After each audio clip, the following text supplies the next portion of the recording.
On this episode of ResiWeek, we talk about working with Nest and how to fire a client. All this and more on this episode of ResiWeek. The network for the AV industry. What are you listening to? This is AV. This is AVNation. This is AVNation.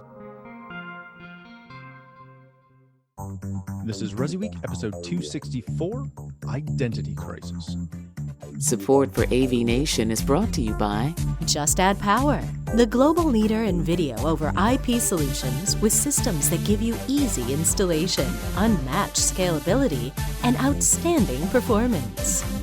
Welcome to this week's episode of ResiWeek, your weekly roundup of all the latest news and stories for the residential AV industry. I'm your host, Matt D. Scott for AVNation.tv. And this week, I'm pleased to be joined by two of my favorite people. First, we have Samantha Ventura. She is the VP of Education and Training at CEDIA. How you doing, Samantha? Fine, thank you. Thanks so much for having me. It's good to see everybody. I've missed you guys very much. It has been a minute, so thank you so much for coming back. Yeah. Then we have my good friend, the dear Uncle Richie. He's the principal at Fregosa Design. How you doing, Richie? Good. Mellow West Coast greetings. Glad to be back. Glad to be actually it's been an AVNation kind of week for me. So I had it's Monday, right? It's just Monday. They just keep going. They all at this point they all just kind of flow together, right? I even broke out the Zoom shirt for it. Ooh. Yeah, I will say I'm wearing the nicest dress shirt I've worn on a Zoom call in a long time. Because today is the day of Zoom meetings, it seems. Mm-hmm. All right, ladies and gentlemen, let's jump right into this with a story that comes to us from Residential Tech Today. Brilliant Control and Google are reconnecting after Nest integration rules have changed yet again. If you have been following the Google and the Nest conversations back and forth over the last, 3-4 years, to say that Google has changed their API and changed the way in which devices interact with their systems, every stiff breeze would be an understatement. About a year and a half ago, they canceled and ended the Works with Nest program, which meant that all of your basic, DIY and do it for me products, unless they were already connected, didn't work anymore. It broke like everything. It was great. Now they're saying it's back in some different flavor, and you can now connect things, in this case, Brilliant with Nest. And there's a bunch of features that work with Nest and a bunch of manufacturers. So this is really, really cool to see. Samantha, let me start with you on this. This is one of those, to our industry, this is kind of like the stereotypical example reason of why we as, professionals try to be very cautious with how we work with some of these major manufacturer, DIY-ish, light, however you want to phrase that, solutions. Because not that Google does things on a whim, but seemingly on a whim, they bricked a bunch of systems, and they bricked the capability of people who bought into an infrastructure all of a sudden to realize that, not so much.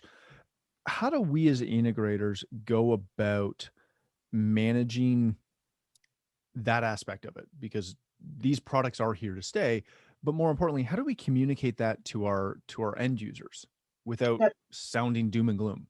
That's such a good question. And I think it all goes down to those expectations, but also you're 100% right. Largely, we rely then on things that could be ever moving and ever changing on a whim, as you mentioned. I think, again, the key to this is a lot of communication up front, where it is stated outright that historically, X, Y, and Z we've seen happen before. Sometimes these things get pushed or changed or altered. It's never, in the best interest of the client and certainly not what we want to happen. But when they do, having a fallback plan is always really important. Now, how can you ever anticipate everything? You can't. However, we do know some of our, most notorious probably offenders of changing things or altering things or making life difficult for us in this industry. And so I would say that it's always good to have something also in your back pocket to offer up as a potential solution if something does happen like that, instead of just always being reliant upon some things that we know or companies or organizations that we know historically have caused our largest problems. Yeah, very good. Uncle Richie, gosh, this is definitely not the first time you and I have talked about this. It will not be the last time we've talked about this. How do you go about planning for these things? Planning for X major manufacturer that is a massive global company as a rule who makes the cool product that everybody wants, who, for reasons we don't always understand, has to dial something back or change things that breaks everything you've done. This is not an exclusive issue to Google, to Amazon, to Sonos, to any Sony. It doesn't matter. Everybody does this at some point, especially when they're bigger companies. How the heck do you plan for this? Or do you have to rely on um, resolving it when it comes? Samantha pointed out the once bitten, twice shy approach that you have to take with the larger manufacturers and with manufacturers in general. I mean, a new product that comes out. I mean, you're going to have they don't know what they don't know purpose of it. I mean, the first part is you always present the delta, right? Do you want it cheap? Do you want it easy? Do you want it reliable? Pick 2 out of 3. So once you start with that matrix with your clients, and again, we've talked about this ad nauseum, right? Your job as a technology advisor is to point out, here are your choices, here's your budget requirements, here's your performance requirements, and here's your expectations. Not only are they short-term expectations, but long-term. And again, with integrators, the hardest part is the identity crisis that they always fall under when they feel that they can't tell the whole truth for fear of losing the job, for fear of upsetting the customer, for fear of driving them to another solution. And for younger integrators, younger companies, not necessarily of age, but younger companies, that's the hardest part, is being able to stand firm and tell your client, here is what you can expect currently.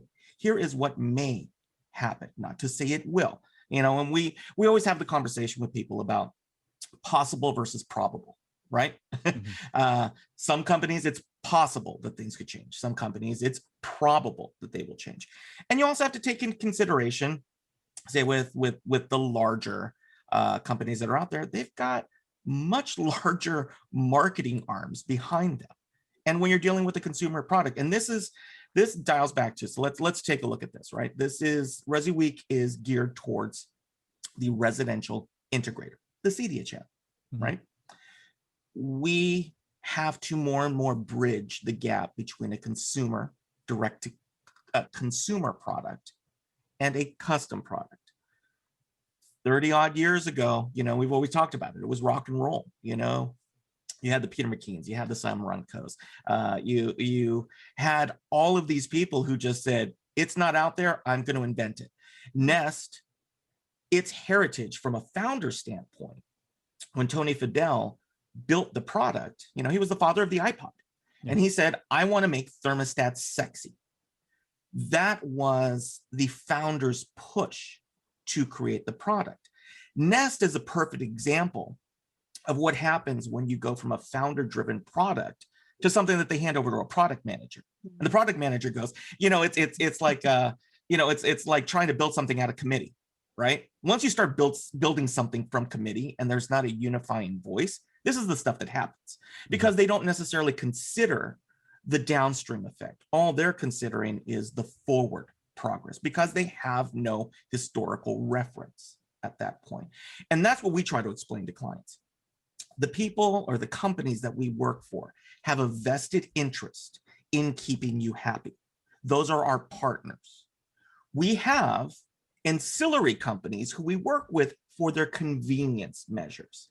However, please understand, client, that in order for me to give you this $99 convenience box, I am going to have to spend in orders of magnitude your money to make sure that this thing works consistently the way that you want it to.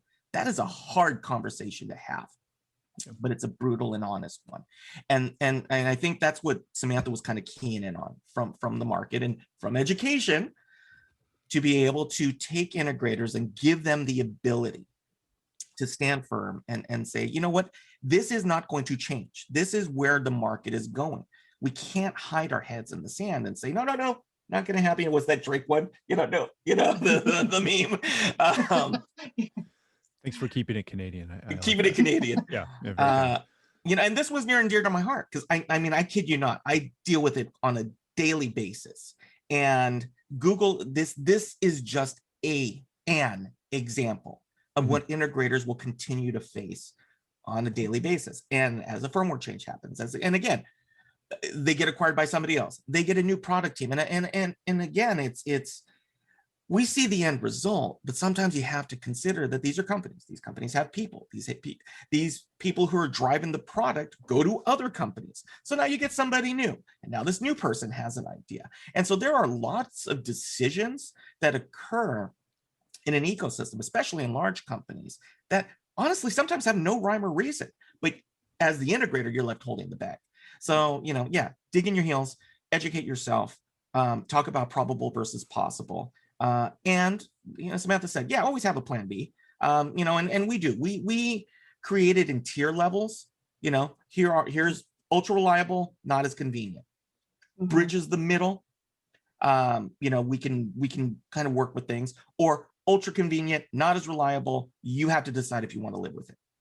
Yeah. And being able to communicate that. I mean, you've said it perfectly, like having something that isn't like even an intake form or whatever you're talking to clients about, making sure that you've illustrated to them just what you said, all those choices, but then being able to successfully communicate to them everything that you just said, so that it makes perfect sense to them. And it doesn't seem like at the end of the day, you wronged them by not offering them something that was going to work long-term. And again, that goes back to this, the business owner, the integrator, everybody having that ability to communicate successfully to alleviate and mitigate potential problems later on. It's such a huge skill. It's such a huge value to a successful business to be able to communicate those things ahead of time. And so sometimes largely people know all of this. It's just then being able to articulate it well. And that's where I think a lot of people fall short. And could, really benefit from working with mentors within our industry of how they've done it best. Now go model, go follow what they've done. Speaking of communication, as we're going to segue into our next story, when is the right time to fire a client? This comes to us from CE Pro, and although it sounds doom and gloom, I love firing clients. This is kind of my favorite part of the business. Don't take that. No, that's exactly what I meant. It is never easy to fire a client. It's never easy to turn down a client. Read through this article. It is the story of Willie Montoya. He's going through a client that he had that he thought was one of his people, one of his clients that was going to be there forever. And through a series of things, he found out very quickly that, or maybe not so quickly, that client was not as invested in that relationship as he was. Richie, I want to start with you on this.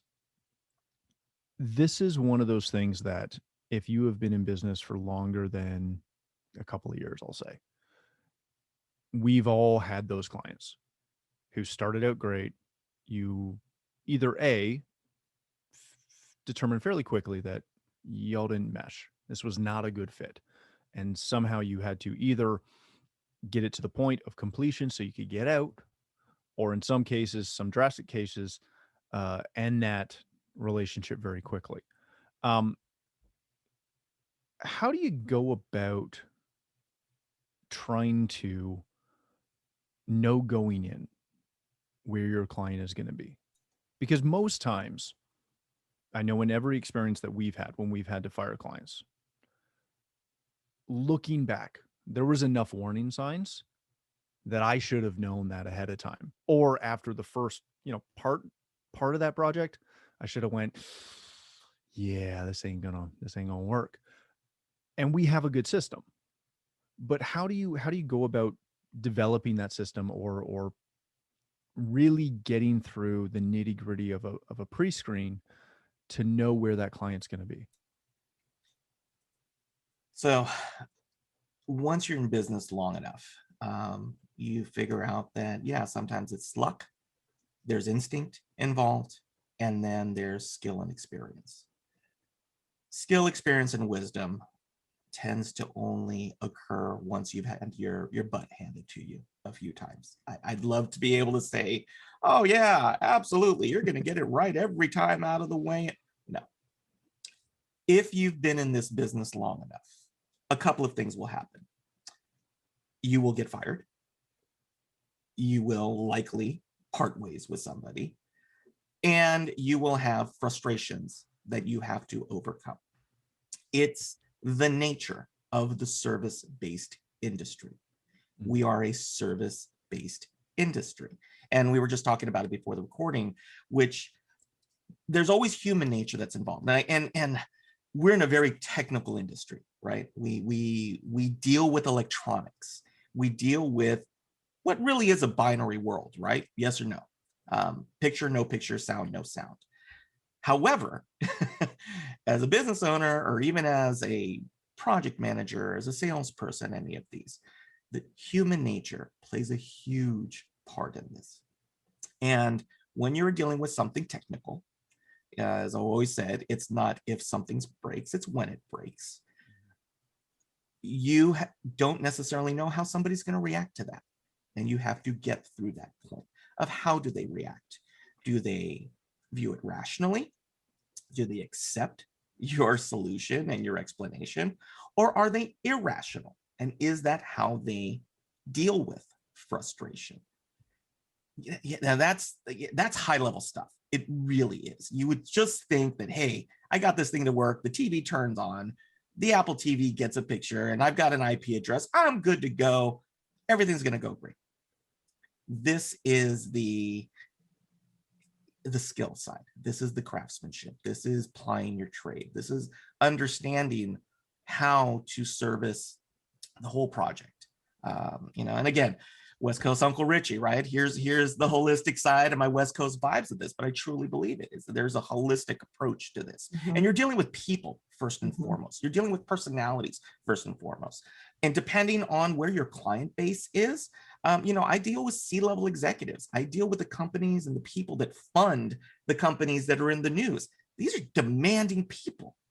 And they are used to being told no sometimes, or they aren't used to being told they're wrong. What I will say, and it is kind of they have the unspoken rules. The unspoken rule of the custom channel: sooner or later, you will be fired for something that you think is completely unfair. Period. If you're around this long enough, it will happen because of that human nature element. Because a frustration will get transferred to what they believe to be the source of the frustration. Raise your hand right up there, whether you did it or not, whether it was YouTube broke something. Well, you broke YouTube after a period of time. And so, one of the things to understand, and again, we were talking about before, and with the CD channel, I mean, Rob Gerhardt used to have a fantastic class. And it might be actually a little bit before your time, Matt, that it was basically, he would talk about the nightmares that would occur. And it was a master class from somebody who was extremely successful in the industry on all the ways that he completely bungled things and crashed and burned, and then learned from those mistakes and came back. You can't be afraid of your mistakes. You can't be afraid of admitting your mistakes. And the 10-second recap, where do you prevent this? Humility, honesty, transparency in your communication, that you may not be ready to do it, and finding a place and a connection with the client to be able to say, hey, these are the things that are going to happen. I know you don't want to hear it. I don't like saying it, but if I don't tell you now, 6 months from now, this is going to be an issue with you that you're going to have with me. And that's what really talks about. The article he talks about, this was technically something that happened outside of the AV side of things. It was a personality conflict. Yeah, those things are going to happen. But as an integrator, you have to always be prepared to be replaced. You have to always have it in the back of your mind. What will happen? We call it the lottery or bus syndrome, right? If I win the lottery or get hit by a bus, can I make sure that whatever's left behind, somebody can pick it up and take it from there? If you're being hired by a client, that's your responsibility. You should be able to do that. The article talks about, two people came in and they couldn't understand a thing, and that's how I found out about it. For me, philosophically, from a company standpoint, that was the mistake of the original integrator. Because if somebody can't follow in your footsteps, you're doing your client a disservice. Yeah, that's just, you made something overly complicated that doesn't need to be. So there's some good lessons in. I mean, absolutely read this article, because if nothing else, hopefully it causes you to think about, hey, how am I dealing with this, and as a company and as an individual.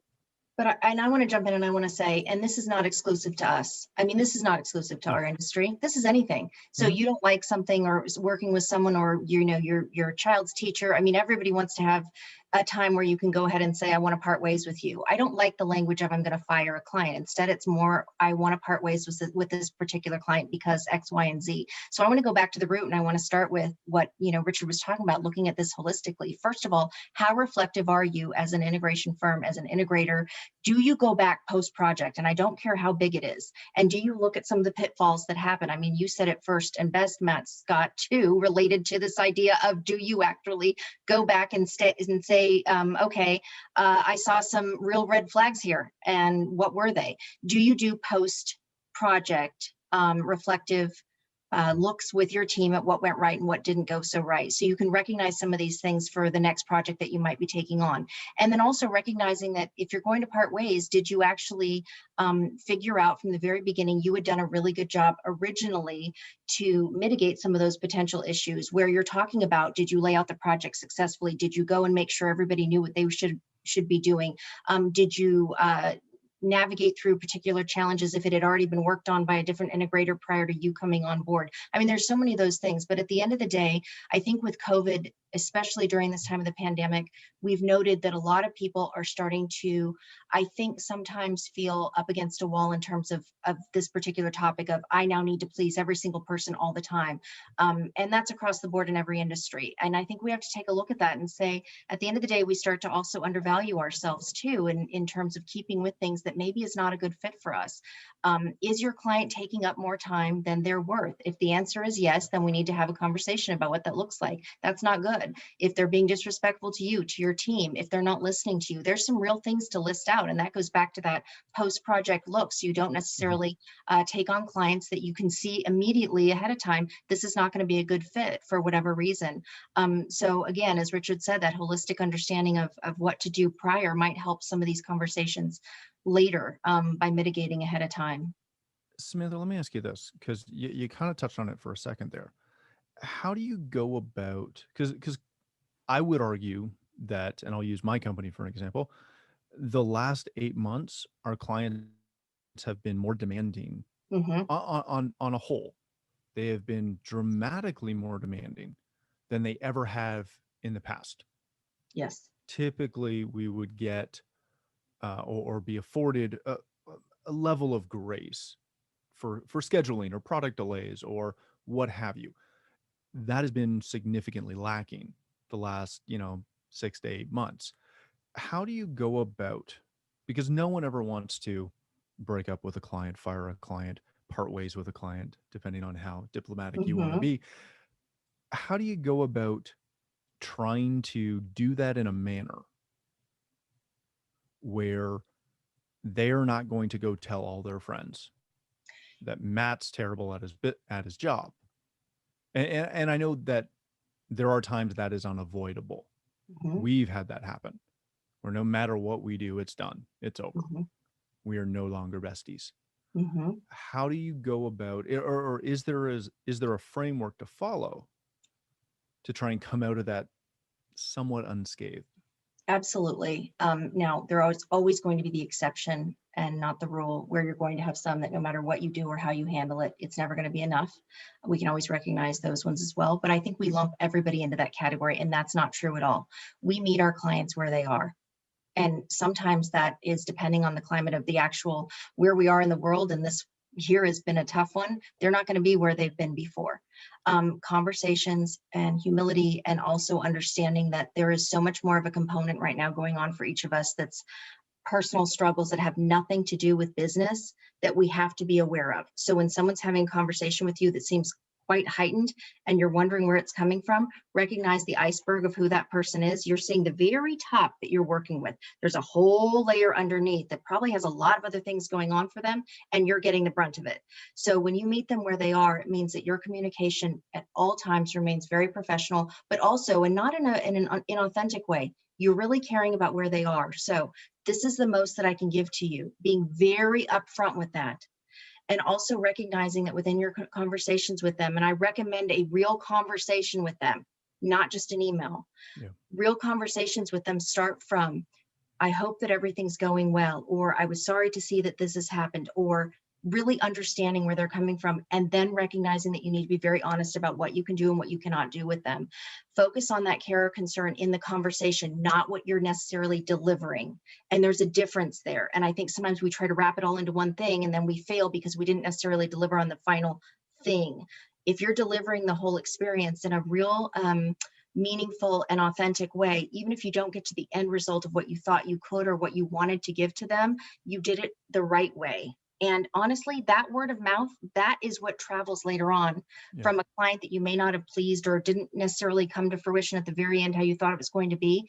If you handled yourself in a way that recognized where they were at that moment and where you wanted to be along the journey with them, then you're not leaving with them seeing you in a way that is actually an unfair representation of who you are and who your business is as a whole. But as leaders, teach the other people within your team to do what I just said. It's really on you. It's your responsibility to have the conversations internally, to go through some of these things, to have some of those intake forms, to talk through some of those post-project pitfalls and recognize what could we have done better?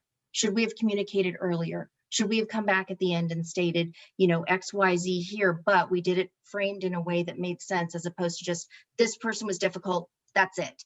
And I just think that there's more of those cases that are much easier to probably mitigate and handle than we think, and we lump everybody into one. But it does go back to what we were just talking about. How are we communicating? How well are we communicating? And recognizing that certain situations to just place people in a mindset that is not necessarily where they would have been, especially pre-pandemic, for sure. Yeah, that's fantastic. All right, ladies and gentlemen, we are going to leave it there. Thank you so much, both of you, for joining us today. Uncle Richie, if people want to connect with you, learn more about Fregosa Design, or I don't know, maybe catch your podcast, where can they do that? Well, you can find me in the Twitterverse at @Fregosa. You can find the company at Fregosa Design. You can type my name in the Googles and random things pop up. But first and foremost, as I will always say, I would prefer that you find me here on AVNation.tv in our suite of shows, here with my good friend Matt on ResiWeek, over with Tim on AVWeek.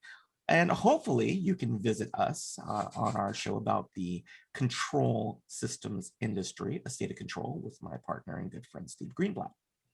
But that would be the best place if you show up here, watch our shows, and support our sponsors. Most definitely. Samantha, my friend, thank you so much for joining us. If people want to connect with you, learn more about CEDIA, but specifically about all of the new CEDIA training and education that y'all should be taking, where can they get that? Yes, come out to our website. Definitely visit me. Email me, sventura@cedia.org. I love to hear from everybody, but just reach out and, ask questions if you're interested in seeing where we've come from and where we're headed. And we're just about to do the beta release of our second exam, our credential that we're so excited, our certification, the IST, and our book is about to go out again, the second one as well. So we're really excited about this. So find us online, any of us within the education team and department, but if you want to connect with me, email me, and I'd love to have a conversation. Yeah, I will second that. If you're one of those people who have dealt with CEDIA education, but you haven't done it in I don't know, a couple of years, minute or two, you don't realize what it looks like now. Go check it out. Samantha and her team have done a ridiculous job in updating that and making it current and making it easy to use for you and your entire team. So definitely go check that out. For myself, if you'd like to connect with me, you can find me on Twitter at Matt D. Scott and pretty much every other social platform. But more importantly, please visit AVNation.tv, where you'll find this show as well as a wide variety of our other shows with all the verticals that we cover.